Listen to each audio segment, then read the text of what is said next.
به میرانتیه خو، به قهرمانتیه خو، به شیربینه خو، رابی ناوکی خوی مازن و پیروز ناو کردان دا چه کر؟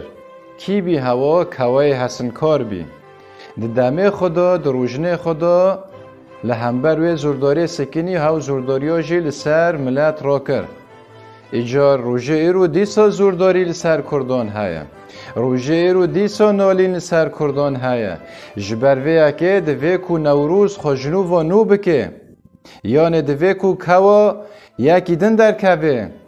ناو کی خوی مازن و پیروز ناو کردان دا چه بکه؟ بله، ایجار ام بندا کوانه، ام بندا شیخ سعیدن، ام بندا قاضی محمدن، ام بندا شیر کردانن کو نوروزک نو ج کردان را آوا بکن. یعنی نوروزک نو روزک نو ج کردان را چه بکن. ایجار ام بندا کوای حسن کارن، ام بندا کوا کی دنن کو نوروزک نو چه بکه ج توای کرد و کردستان را.